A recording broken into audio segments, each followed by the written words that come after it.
E aí, pessoal da Areninha, estou aqui de novo para continuar o assunto do vídeo anterior, variação linguística. Se você não viu o vídeo anterior, dá uma olhadinha aí no canal, que eu já postei outro vídeo sobre esse assunto. Bem, hoje a gente vai falar das três partes da nossa língua, né? Que a gente pode dividir a nossa língua, tá bom? Com base nesse assunto de variação linguística, tá bom? Então vamos lá. Se você viu o vídeo anterior, você lembra que eu falei que a variação de classe social vai gerar um preconceito. Preconceito social, um preconceito linguístico, certo? Então, como que esse preconceito ele é formulado? Eu vou explicar um pouco. A gente pode dividir a língua em três partes.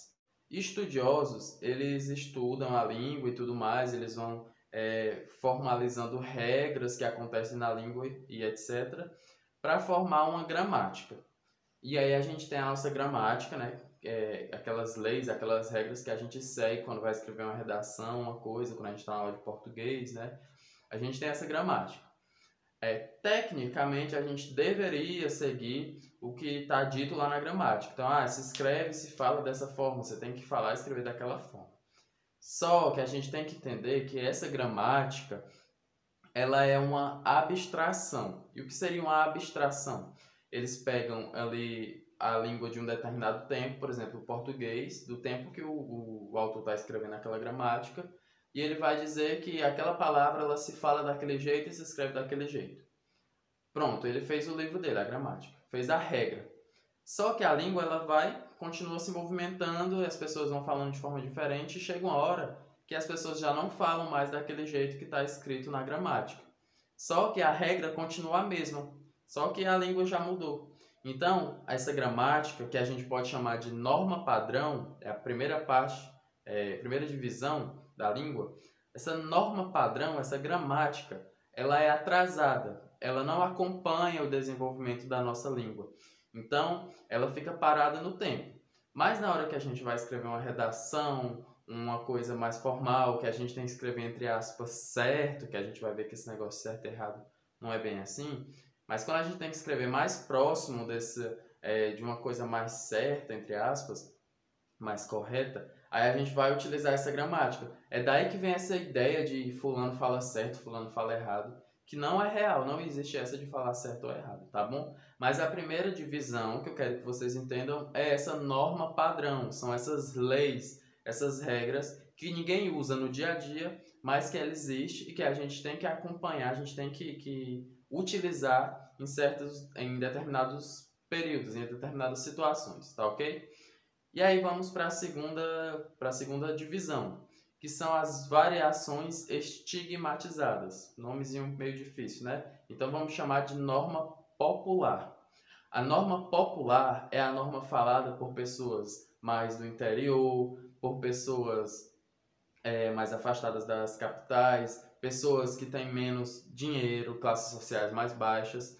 Essa norma popular, que ela é falada no cotidiano e tudo mais dessas pessoas, ela é vista como feia, como ruim, ela é vista como errada, e é daí que vai surgir esse preconceito das pessoas com essa maneira de utilizar a língua, tanto falada quanto escrita. Então, essas variedades populares, elas vão sendo alvo de preconceito social e preconceito linguístico, certo? Então, é uma coisa que a gente tem que se atentar e tirar da nossa cabeça esse preconceito, que nenhuma forma de falar é melhor, mais bonita ou mais correta do que outra. Toda forma de falar serve para o principal, que é se comunicar, a interação entre as pessoas. Então, essa questão, fulano fala errado, fulano fala feio, isso a gente não pode cometer, tá certo? E aí, em contrapartida, a gente tem as normas mais prestigiadas, a variedade prestigiada, que também é um nome um pouquinho difícil, talvez, e a gente pode chamar de norma culta. Essa norma culta são aquelas pessoas lá da capital que falam, que moram nas grandes cidades, pessoas que têm mais dinheiro, que são de uma classe social mais alta, certo?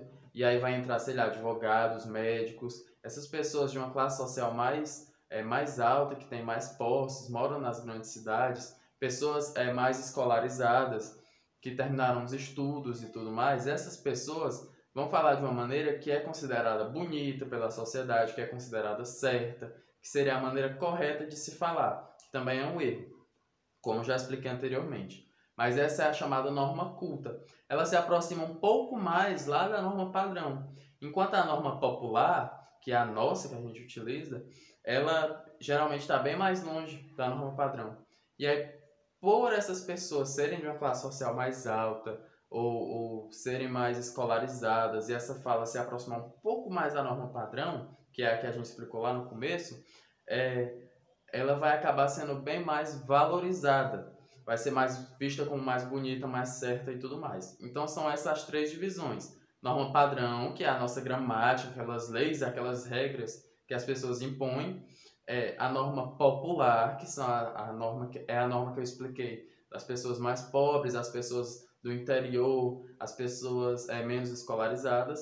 E a norma prestigiada ou norma culta, que é aquela que se aproxima um pouco mais da norma padrão, é falado por pessoas das capitais, pessoas com mais poder econômico, certo? Só que a gente tem que tirar da nossa cabecinha o preconceito social que vem a partir dessas maneiras diferentes de falar, tá certo? Tirem da cabeça de vocês, não existe maneira certa e errada de se falar, tá bom? Toda variedade, ela é útil e serve para o que ela é feita, que é interação entre as pessoas, tá bom? Mas a gente já entendeu, então, as três divisões que a gente pode encontrar na nossa língua, tá bom? Norma padrão, norma popular e norma culta. Não esqueçam dessa divisão, porque ela pode ser importante tanto para você entender questões da sociedade e para fazer alguma prova, alguma coisa. No próximo vídeo, eu vou falar sobre linguagem formal e informal, que é justamente uma coisa que eu estava preparando para falar no fim, baseado nesses dois vídeos que eu já fiz, esse e o anterior, tá bom? Então assista o vídeo anterior, termine de ver esse e vá para o próximo vídeo, que eu vou falar sobre linguagem formal e informal, tá bom? Tchau!